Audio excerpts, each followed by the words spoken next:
Hey, I'm Jeff, and I make music with my brother. Hi, I'm Jonathan, and I also make music with my brother.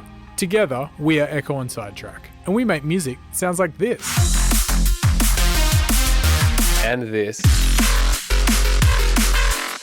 And even this. This podcast is about music, creativity, and everything in between. Welcome to A Band Apart with Ekko and Sidetrack. Hey everybody, we have a brand new remix out right now. It's of DOD's Sleepless, featuring Carla Monroe. We're super happy with it. We've been sitting on it for a little while, and you can go stream it now on Spotify, Apple Music, or wherever you stream your music. Also, please like and subscribe to our YouTube channel. It's easy for you to do, but it helps us so much. That way you can keep up to date with any of the video content or video podcasts we're going to be bringing to you for the rest of the year. We've had 3 weeks off, enjoyed writing music and some time off social media, but now we're back and we're ready to party. Big up. Jeff, it's been 3 weeks since we've recorded 3 weeks. An episode of A Band Apart with Ekko and Sidetrack. 3 weeks. That seems like a million years, Jonathan. Welcome back, listeners. Welcome back, viewers. Thank you for bearing with us while we took a break. Do we call this season 2? No, Okay. it's just a break we took. Yeah. We, as you may or may not be aware, we decided to go down south about 5 hours out of Perth to a place called Denmark to spend 10 days off social media writing music. And Starting the process that will one day become our album. starting the album process, essentially. And we decided to not record a podcast While we were down while there. we were down there. Or in the week preceding it. We did actually Yeah. record a bit of a, I don't want to say it was a shitty conversation, but it was an average conversation. And it was a little bit stilted, maybe is the word. All I can remember from it that was good is that I yearned to laugh, Jonathan. I had a yearning to laugh. Yeah. I think while we were away, we certainly scratched that itch and got at some good laughs. We did get some good laughs. But it was good to actually know that other people were feeling that. We spoke briefly to Sebastian. Shout out to Sebast. Hey, Seb. And he said, yeah, I feel like I haven't gone out and just lost it and just been like laughing and stuff like that.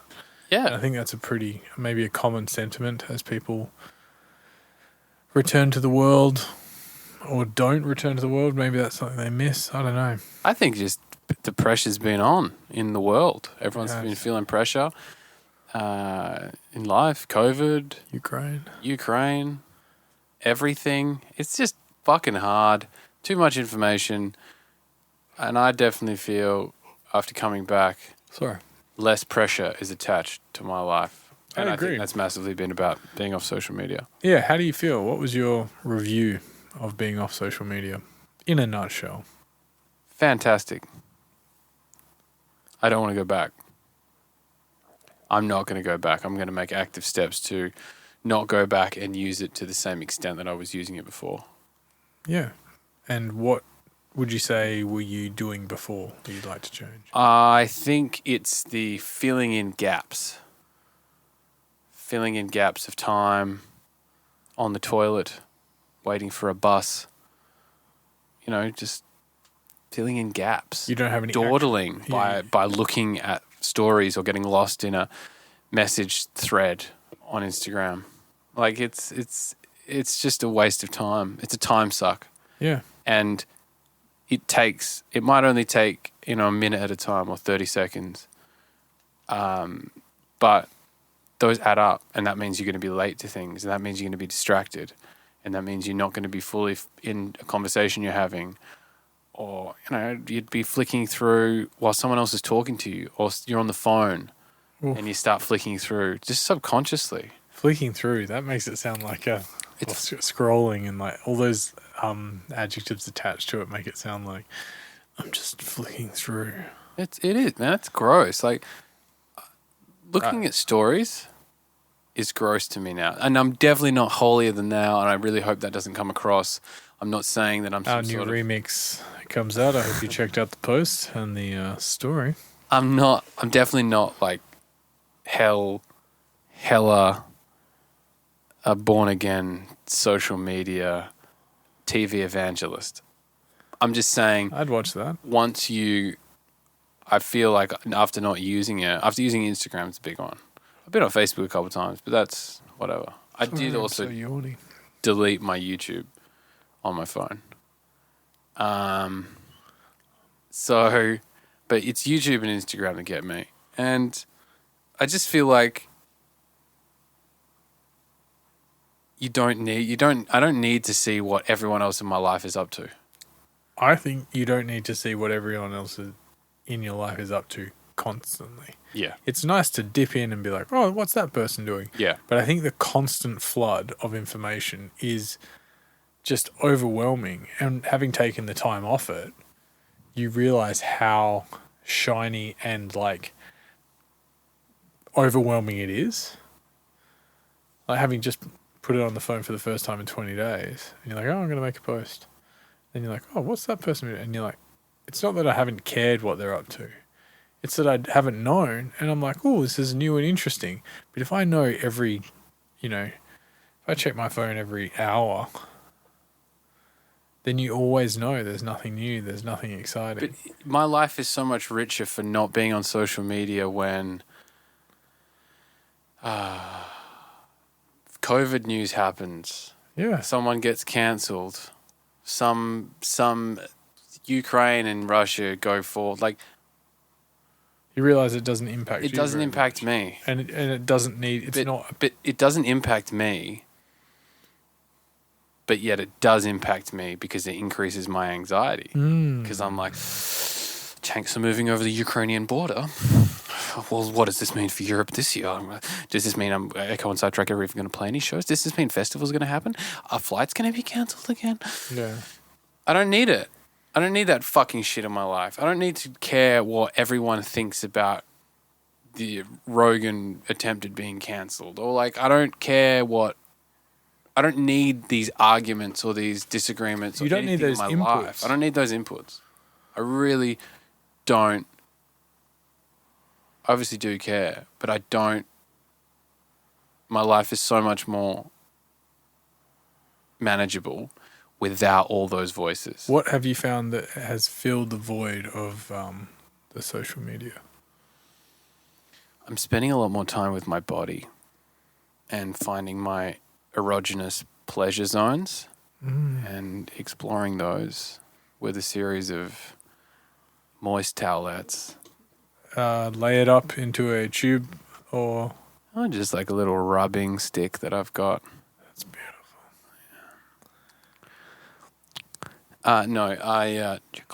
I thinking and reading and writing.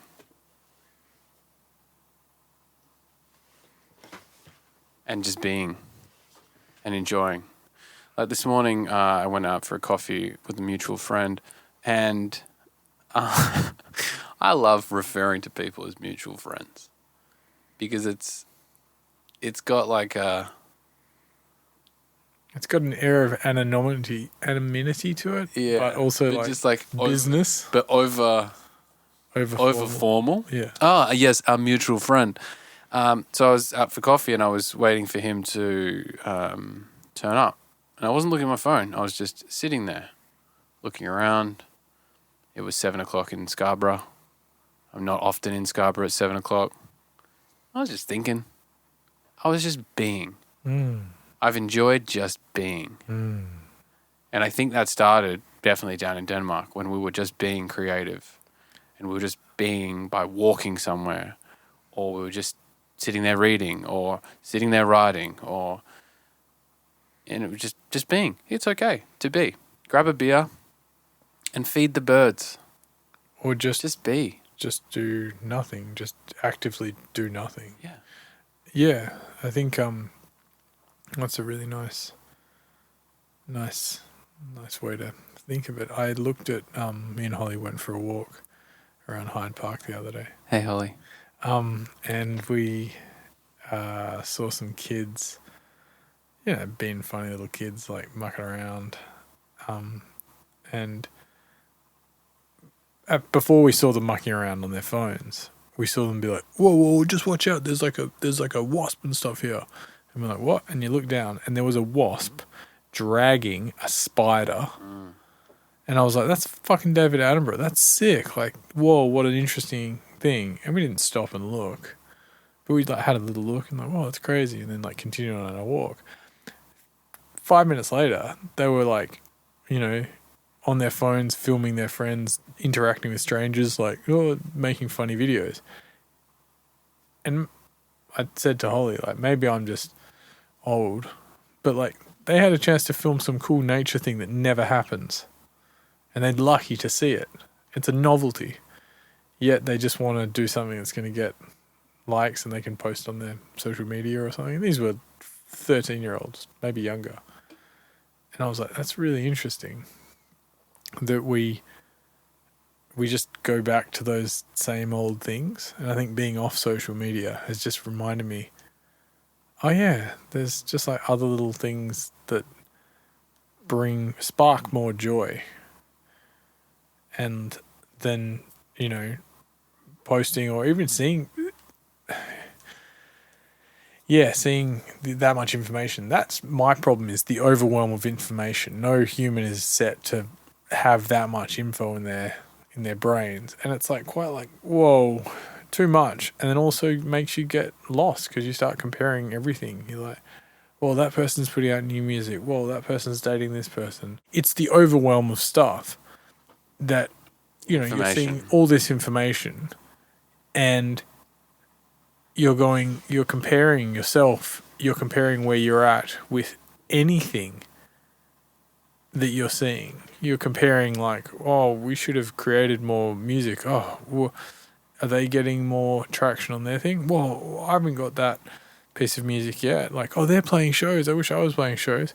Oh, they're going out. I didn't get invited. Like, yeah, it's FOMO. It's a big FOMO machine, and I don't get that bad FOMO, but I realized I didn't get any, and I hadn't had any in a while. And then all of a sudden, it was like again, like not having a drug for a while, and then doing that drug and being like, ooh, this is what it feels like, and you're like, fuck that shit. And I do think that all that is helped by the fact that for 10 days we were doing something pretty cool. Exactly. Maybe we should speak a bit more about, because it would be hard just to drop, potentially might be hard just to drop social media and just go about your normal day-to-day. We had something very good to replace it with, and I think that's part of the magic. Oh yeah, at least that's part of the magic on making the first step to pulling back on it. And when I say pulling back, I mean not unlike you would a foreskin. You pull it back to clean it, but then you pull it back again when you sheath it up. So like we're not coming off social media. First episode back and he's already talking about his foreskin. So we're not coming off social media completely, but it's more, in fact, I think we'd like to be a bit more active on there in terms of posting, but it's about time spent scrolling or time spent wasted. Time spent consuming. Because these things are great utilities and great tools, and we should use them as creatives. They should be used because it's amazing. It's really incredible. The Instagram is an incredible tool, but it's a tool that can be used to suck so much fucking time and cause so much anxiety and pain if used incorrectly, like all the great tools. And I think in this instance, because we were going somewhere to solely make music for 10 days, just me and you, had our studio, had the ideal setup. We like looking out onto the treetops of the beautiful landscape of Denmark in this wooden A-frame house. So romantic. It's where everyone wants to write an album. We had it.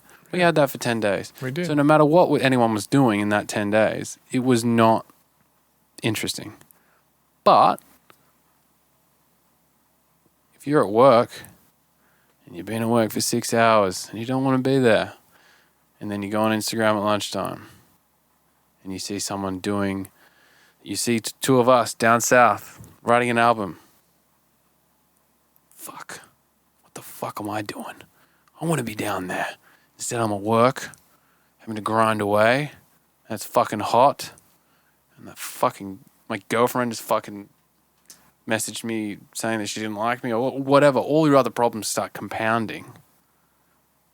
And it's not necessarily that the problem was you saw two brothers going on a trip together. It's the fact that it's the catalyst for comparison that then causes a snowball, subconsciously or consciously.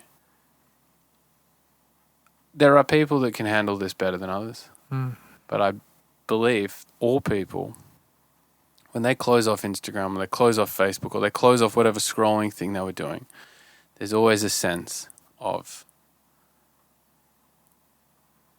that didn't feed me. I think I've just ate some poison. Very rarely do you walk away from an Instagram session and go, yeah, I feel fantastic. I feel like that really fed me. I got the information I needed. It's distracting. It is distracting. You can go in there looking for information like, when is that date? And then you're like, what was I doing here? Oh, God, it got to me. Exactly. And I think that's a massive takeaway. I was surprised at how much it affected me not having it.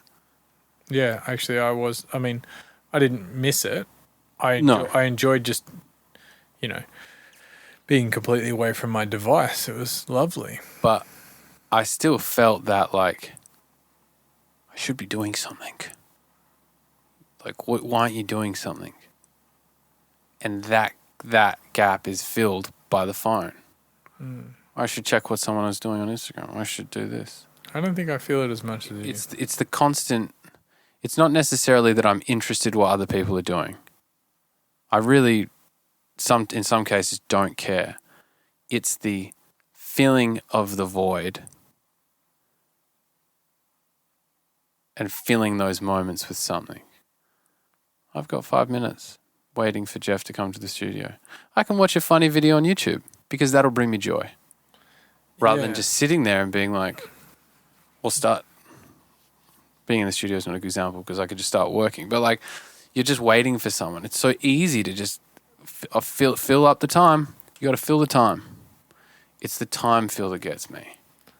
And you missed the chance for bored's the wrong word. Like, I suppose you missed the chance for just free thought. Quiet ideas. If you're constantly filling them up with noise, like the concept being like the whisper of a good idea is pretty quiet when the noise of Instagram is pretty loud. Yeah. When you learn to turn off your social media or your anything, it could be TV that you spend too much time filling the void with, or even chat with friends or whatever, and you kind of just sit there and you realize this is what you used to do. You had no device with which to distract yourself with. You're like, oh, I'm just waiting for my mate. Then you're like, wait, is that a bird over there? That's cool. I've never noticed that that house near the bus stop. Like you and that automatically just gives you a little bit more of a peace, I think, for lack of a better expression. And like that shit is just missing from the world. We're so we're pretty caught up with it. I listened to a podcast recently with a guy who doesn't have social media at all. He's a professor, and he was saying that we do not consume it in the right way. Like it's too hard to consume, but we've learnt ways to consume it, and it's not particularly good. And it stops the opportunity for deep work because we're what's that? What's that? What's that? Imagine trying to write your high school assignment and someone just tapped you on the shoulder and goes, hey, every 5 minutes. Yeah, you'd be like, get the fuck away from me. Stop it. But we do that to ourselves. Yeah. We're doing something important, or so we say. Then whether that's going out with friends or, doing some work, yet we distract ourselves. We pretend we have someone going, "Oh, yeah, you've got to look at this thing." I think the most damaging part of it is the subconscious impact that happens when you're talking to someone. We've done it to each other. It happens at dinner tables around the world. When someone just subconscious, you're talking and someone just picks up their phone. And it's the equivalent of someone talking to you and you're listening, and then you just turn around and just... Or start talking to someone else. Yeah. Quite loudly. But we're doing that all the fucking time. Yep. And we ignore it. But that subconsciously is so often in your life, you're being told every day, I'm not listening. I'm not listening. I'm not listening. When You you're don't talking. care. So we're getting that input from a lot of things in our life saying, I'm not listening to you and I don't care. And then you start telling yourself, well, what I'm saying isn't important, so I'm going to stop talking. Yeah. It's like devaluing interactions, but then overvaluing The distraction. the distraction and the Facebook interaction or the Instagram interaction. Yeah, I think that was one of a really eye-opening thing that we did as part of the trip, to change away from just talking about Instagram and social media. How did you enjoy the act of going away and giving yourself 10 days to create? Did you feel pressure or? I think there was elements and moments of pressure, but for the majority, it felt like space and air. Not having to leave the studio.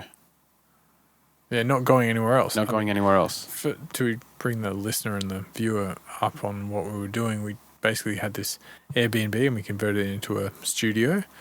We'll share some photos and stuff as we go along. On social media. On social media, check us out, Ekko Sidetrack, Instagram, Twitter, and Facebook. Hit that like button, subscribe, etc. No, seriously.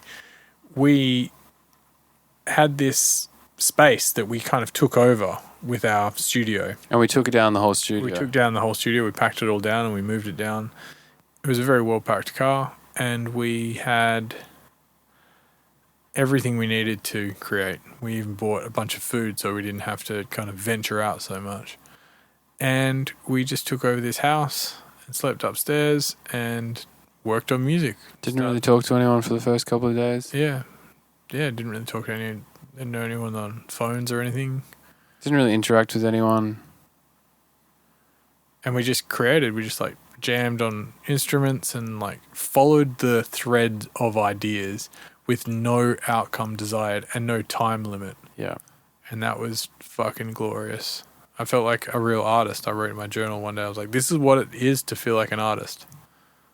And I think it was a really beautiful thing. Yeah. I think we went directions as well with some of the writing that we wouldn't have done up here. Absolutely.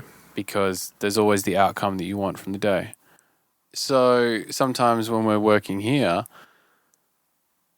we get here at 10 and sometimes creativity is slow to start and you're not really feeling it. You answer an email, you have a phone call, you have to deal with something, and then you start making music and it doesn't quite come, and then it's 3:00 and you're like, I've got to go home in an hour and a half. Today's been a waste of time. Or like you get caught up in that expectations feeling, but down there, that's not there because there's nowhere to go. I think on the first day, or maybe the second day, it was like 3:00 in the afternoon, and we'd done some good work. And you're like, man, like, keep going on this idea. And I was like, I don't know if it's that good. And you're like, just keep going. I'm going to open a beer and you're going to have a beer. Because guess what, John? We don't have to go anywhere and we can have dinner when we want. Yeah. And like this thing that was like realizing like, oh yeah, we can work on music until 3:00 in the morning and we can eat dinner at 12:00 at night, or we can do whatever we want. There's no time constraints on anything. No one wants us anywhere. It is just us, the computer, and music.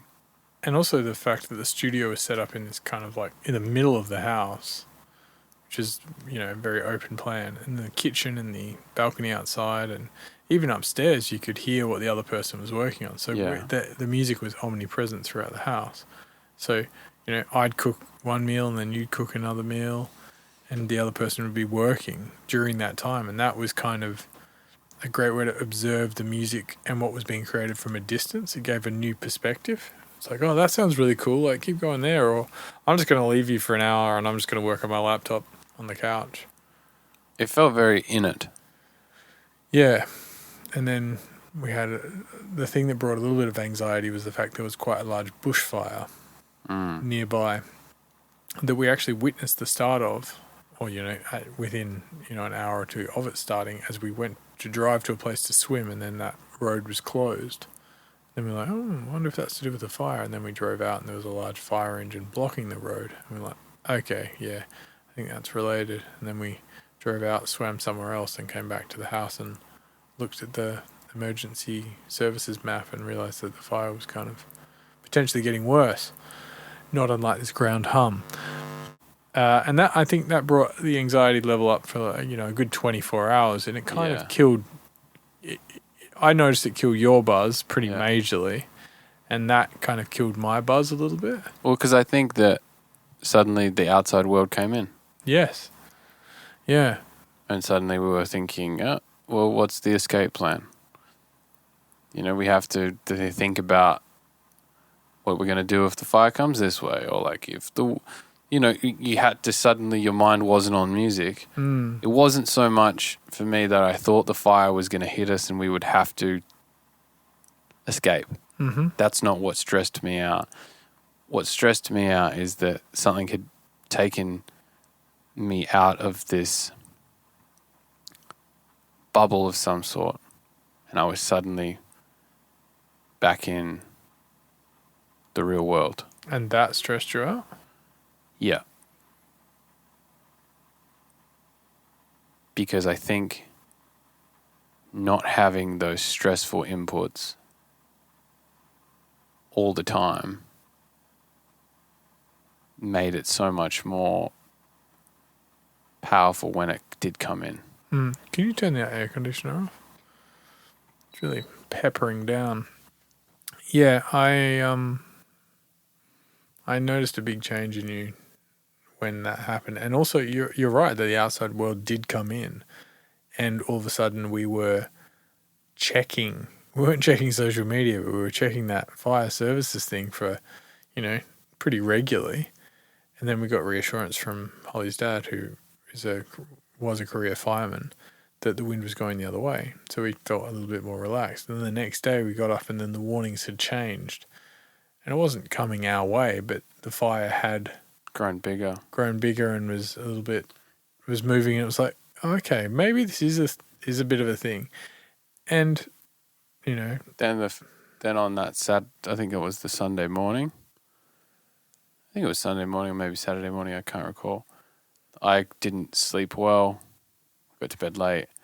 I woke up to go to the toilet at 4 o'clock in the morning and saw like a bunch of smoke and smelt smoke, and it looked kind of smoky in the house. It wasn't smoky in the house, it was very smoky outside. But it looked to me like there was smoke in the house. And not I don't mean like fresh smoke. I mean just because the windows are open, there's a haze in the house. Oh, wow. And it smelled like smoke. Wow. And I was like, I can see that there's smoke in the air and it smells like bushfire. Yeah. I looked at the warnings, and the warnings had been updated 50 minutes ago, and it was fine. And I said, again, part of my brain was like, it's just wind. It's wind mixed with, it was hot yesterday, it was cold today, it's colder today. It's mist, this is what it looks like in the morning. It's fine. And then another part of me was like, all right, maybe wake up, Jeff, and maybe start packing the car, because the bushfire could be fucking 200 meters away. And I went back to bed. I don't think I ever got that concerned. And I woke up again. I was concerned because I'd slept for 2 hours. And I'd just sleep. I think the thing that I learned on this trip is sleep and late coffee cause extreme anxiety in me. I cannot. Lack of sleep. Lack of sleep and coffee, late coffee.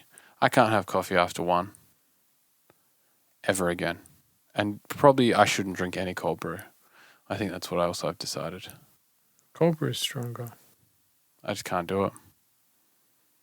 It just makes the mind run, and then I get rushing mind when I'm going to bed, and I can't turn off, but I'm tired, so I sleep like shit, and then I wake up and I'm irritable and anxious, and it's annoying. Mm. How have you been sleeping lately? Quick sidebar. That shit on Monday night. I don't know why. Because I was tired. Was it Monday night? No, like shit on Sunday night. And I do know why. Because I had coffee at 1:30. I slept for about 2 hours on Sunday night. 2, maybe 3 hours. That's great. And then worked on Monday and worked out and had a better sleep. And then I had a better sleep last night as well. And I'll have better sleep tonight. That's great. Yeah, I'm looking forward to my sleep tonight.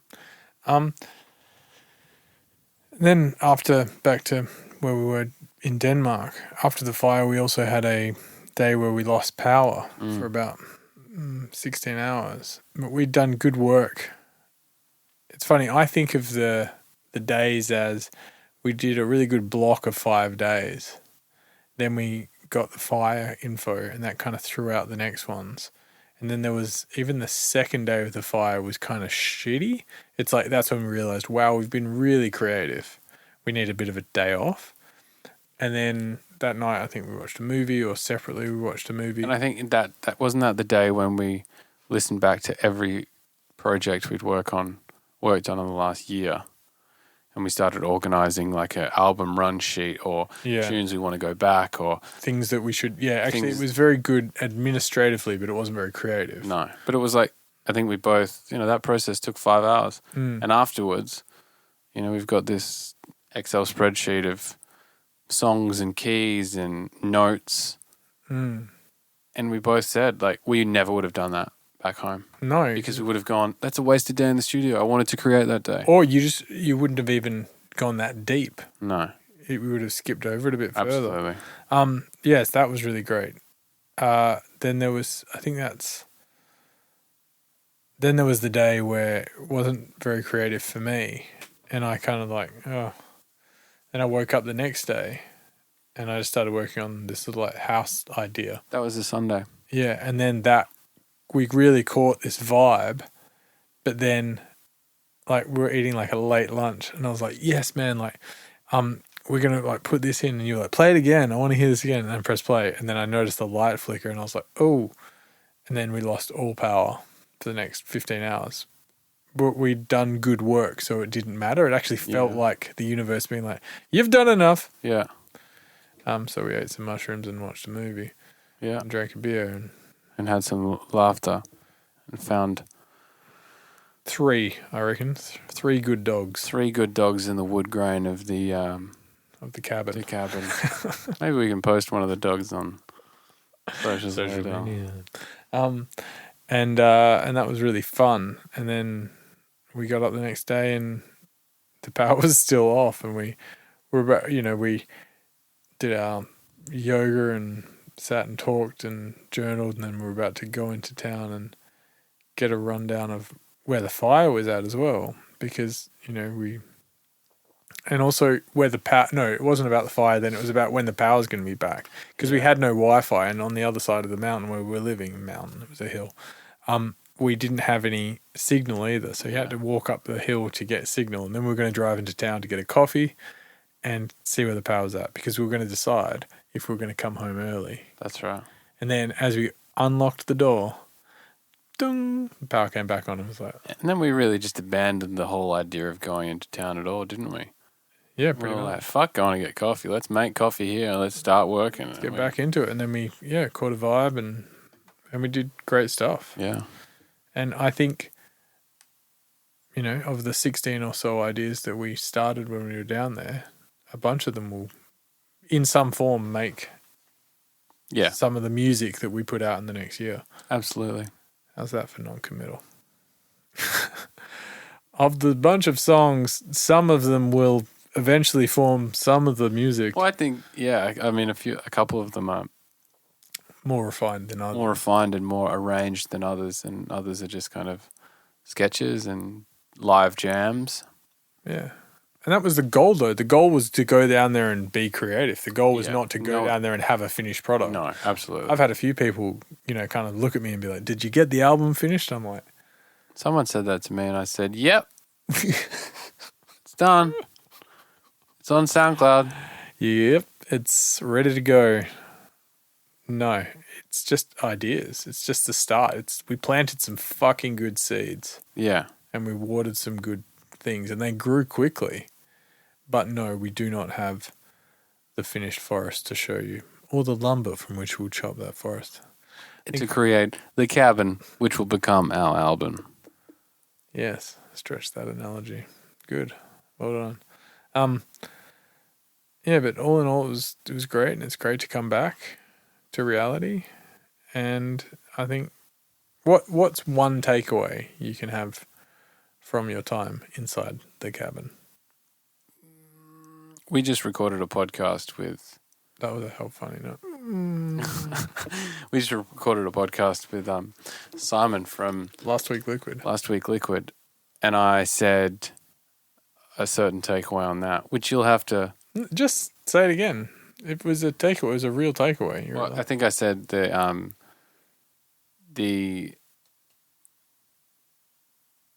not having the distraction of social media was one. Another one was space, giving creativity space, and not judging things so quickly. And when this conversation is done, I'm going to show you what I've been writing today. I can see it sitting. You can all see it sitting behind us, and I've not pressed play on it. Jonathan's been working all day on something, and I'm brand new. And I'm trying to not. I'm trying not to judge it and be like, I'll judge it for you, buddy. Like, I'm kidding. This is a thing. I mean, there's something here that, like, I'm just trying not to judge it. It was work. I did it good. I did okay work. I found something. I followed a thread, and I'm closer to the goal that I was at the beginning of the day. I think that space and that calm and that, like, not everything needs to be done with stressful energy, and you can be productive. Being productive doesn't mean stressful and high energy. You can just, like, do it and chip away at things. Yeah, Will Smith makes a really great analogy in the start of his book. He talks about building a wall brick by brick, and his dad goes, stop thinking about the wall, because they're like, this thing's never going to be finished. And he's like, stop thinking about the wall. Just go place one brick and get it level and go back and do another one. And he's like, that's how I've done my whole life. That's how I've built success. And I think it's kind of what you got to do when you're creating something, is if you start worrying about the outcome, like, this doesn't sound finished, this doesn't sound good, that bit sucks, you're going to get lost in that. Yeah. And that's part of what creating a shitty demo is you're just putting things together that feel right, and you're like, cool, I've got a bit of the idea, but I've got down the energy. Yeah. Like, I'm reading Bird by Bird by Annie Lamont, and it's a book about writing, but it's got some great takeaways for any sort of creative person. And I started it down there, and one of her first things she teaches you in the book, in a lovely way that she writes, is like, shitty first drafts. Who cares? No one else is going to read it. Just get it down. You're going to change so much about it, but the act of getting the first thing down is the most important. Capturing that spark. Because then guess what you get to do? You get to, in our case, we get to re-listen to it. But, in the writing case, you get to read it and be like, whoa, that's so crap. That's actually kind of cool. And that came 2 pages or 6 pages after I started writing. That's got something to it. I'm going to work on that next time. Guess what? You never would have got there had you not written your shitty first draft. Same with music. No one's ever going to hear our work in progress from version 1. They're probably not even going to hear version 15, but they might start hearing version 30, and their final release might be version 45. But that journey is what is required to get to the finished product that is as good as version 45 is going to be. Yeah. But if you believe that every version 1 has to be as good as version 35, then it's impossible. It's ridiculous. Just fucking make something crap. Just make something, anything, and know that you're going to refine it. And that's the adventure. Yeah. It's amazing that no matter how many times you create something and you know that the thing you're creating isn't the finished product and that things take a long time to create, how you still judge everything you do as if it's not perfect. Like, I should be able to knock out a song in 6 hours that sounds as good as a finished Subfocus Wilkinson song. Probably not. That's an unrealistic expectation. And you know that's an unrealistic expectation. Consciously, I can think that. And I know that's unrealistic. But how often do you still just respond with these instincts and these emotions and comparisons that are so ingrained in you that you instantly feel bad because you're not that good? You could probably do it, but you'd be thinking more about the finished outcome the whole time. Not the actual process. And you wouldn't be as creative. You wouldn't be as free. Part of the way we work is by making a big mess and then being like, what was good there? And that's the creative way that we go, especially when we have lots of time. And sometimes you get really lucky. Like, you know, think of it as lining up a bunch of spinning doors. You know, the door is in one location and the room is spinning.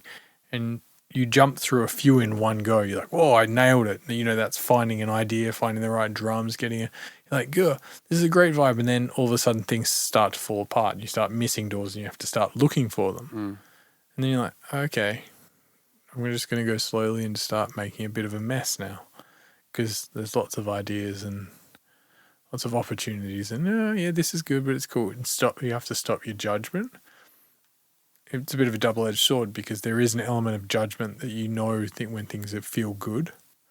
It's the judgment that comes in and goes, oh, that's I don't know about that, is when you start getting, that's the wrong, harsh judgment. Yeah, it's the self-deprecating and it's the painful judgment. You should always judge and give honest feedback. It's important to be honest. Otherwise, you'll just sit there and think that a piece of shit you did on the floor is a great song. And it's not. That piece of shit's been there for a while. Actually, we should clean that up. So you need judgment.